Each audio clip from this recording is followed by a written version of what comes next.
présenté par Rideau Rouge. Et dans les règles du MMA, dans le coin de l'une, présentant Team Frappe, continue pour Anthony Duclos. Et dans le coin rouge, représentant l'Origin, continue pour Morgan Manos.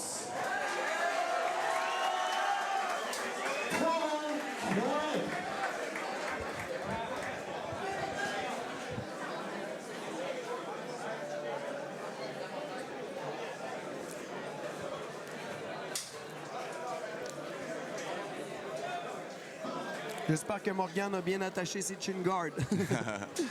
Fait quoi, il va falloir que Morgan, justement, essaie d'utiliser ses coups pour peut-être, justement, venir rentrer avec sa lutte.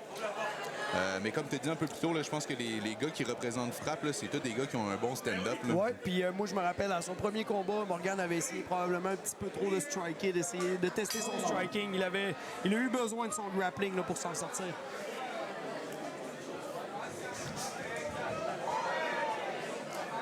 La marge d'erreur est assez courte là, avec des gants 8-11 comme ça. C'est pas des gros gants de boxe. Oh, un beau push kick dans la face.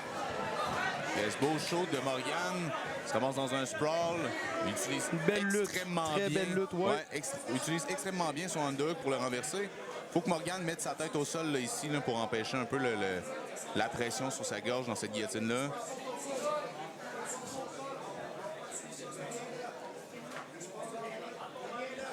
Yes, excellent. Morgan réussit à extirper sa tête. Il doit être plus lourd avec ses hanches ici. Oh, il va aller chercher ça. C'est un petit peu risqué là, de perdre une belle position comme ça pour aller chercher une guillotine. Ouais, ici, Morgan devrait utiliser ses pieds pour renverser complètement son adversaire là, au lieu de trop focusser sur cette guillotine-là. Ouais. Un triangle ici serait une belle option. Mais quand tu viens de décider de perdre ta position de... Ici, Morgan a une très belle option de triangle. Il transforme sa guillotine en triangle. C'est le vers là qui s'en va. Il doit faire attention. Ah non, Anthony ici est lourd avec ses frappes. Là. Réussit à prendre le dos de Morgan. C'est du MMA, hein. Faut faire attention. Faut que Morgan commence à extirper ses hanches. La marge d'erreur est courte. Tout à fait. Faut que Morgan commence à glisser ses hanches vers la droite là, ici. Il travaille quand même bien. Là. Les deux mains sur la même main. C'est pas lui qui va donner un rear naked choke là, non plus. Là, non, c'est ça. Mais il faut vraiment qu'il utilise ses pieds. Là, ici, il y a les jambes flattes. Les deux jambes au sol, les deux pieds au sol. Il s'est retrouvé en dessous de nous. Beau travail d'Anthony de se ramasser sur un manque ici. On risque de voir les coups pleuvoir bientôt. Il y a beaucoup de temps à passer là. Il lui reste 1 minute et demie, là, presque. Un peu moins qu'1 minute et demie à survivre là, en dessous d'un full monde comme ça, c'est difficile. Ouais, Morgan a donné son dos momentanément pour éviter les frappes, a essayé de rouler vers l'avant, mais Anthony a vraiment des bonnes hanches, là, réussi à garder sa position montée complète. C'est une erreur qu'on fait souvent quand on reçoit des coups de donner son dos de même, mais quand tu donnes ton dos, en plus d'offrir le rear naked choke, tu peux recevoir des frappes pareilles. Oui, mais la décision était pas...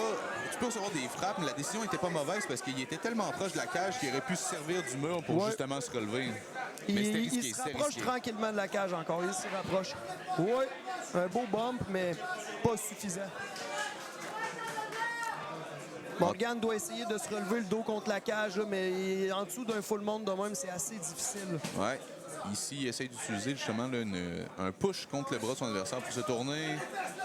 Il donne son dos. Tout ce que tu fais, tu dois le faire super rapidement dans cette position pour limiter le nombre de coups. Tout à fait. Là, il est en position de manger des coups. Il doit essayer de Morgan, il reste 10 secondes. Il reste 10 secondes à Morgan dans cette position. Après, on recommence.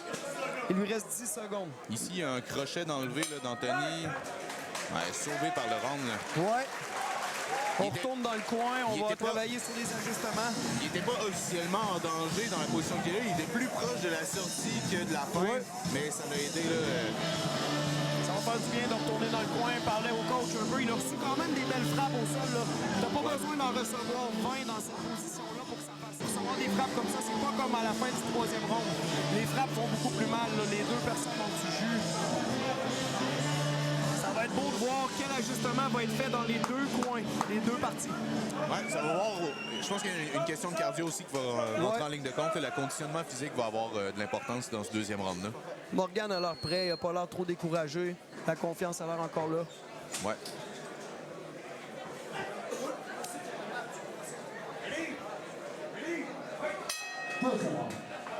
Là, j'aimerais voir des mouvements circulaires un peu de la part de Morgan pour essayer d'empêcher cette boxe-là, ce kickboxing-là, que Anthony a l'air vraiment, vraiment bon. Très confortable. Beaucoup de pieds Très au beau corps. striking. Moi, je pense que Morgan devrait essayer de ne pas lutter non plus sans setup, mais devrait essayer de tout de suite avoir le type de position qu'il a eu au début et qu'il a laissé passer pour une guillotine. On se rappelle que c'est lui qui a donné une position, qui est tourné sur le dos pour une guillotine tantôt. Tout à fait. Là, ici, Anthony est rentré, puis c'est même pas une tentative de guillotine qui a fait qu'il y a eu le takedown. Il s'est ramassé la tête sous son bras. Ici, on voit le même scénario que tantôt, mais de l'autre côté. Morgan fait un excellent travail d'aller sur le bon côté pour empêcher le choke, OK? Essaie d'aller pour... On a vu Anthony qui a quand même empêché le full mount avec son knee shield. Oui, tout à fait. Il avait un beau knee shield, mais Morgan est en belle position de demi-garde et en MMA, une belle position de demi-garde, là, ça vaut cher. Là, ouais, on a vu Morgan essayer d'aller pour un mount sur les jambes, un peu comme les gars du Daghestan utilisent. Le Khabib a popularisé un peu cette position-là. Il a réussi à prendre un side. Ça va pour le dos. A déjà le bras sous la gorge. Là. Ici, là, il peut appliquer la pression le temps qu'il veut. C'est presque terminé. Là. Ah oui, on a un Morgan qui, d'après moi, va aller chercher un beau rear naked choke. Ah non. Avec le poignet, contrôle de poignet par l'intérieur. Faudrait que Morgan switch pour le gable grip. Exactement. Utilise son gable grip. Ah, il n'est pas sous le menton. Là, mais là, oui, là, oui. Ouais, directement là, sur le menton. Ça va se terminer. Un bon on n'a pas de défense, là, on n'a aucune défense concrète d'Anthony. Bon travail de Morgan. Aucune défense concrète sur le rear naked choke. Là, on avait quelqu'un qui... C'est pas en frappant ton adversaire derrière ta tête que tu vas sortir le rear naked choke comme ça. Exact. On a vu Morgan aller pour le gable grip, donc paume contre paume pour augmenter la pression, ce qui a fait monter la tête de son adversaire, puis il a tout de suite pris le rear naked choke là, complet. Là.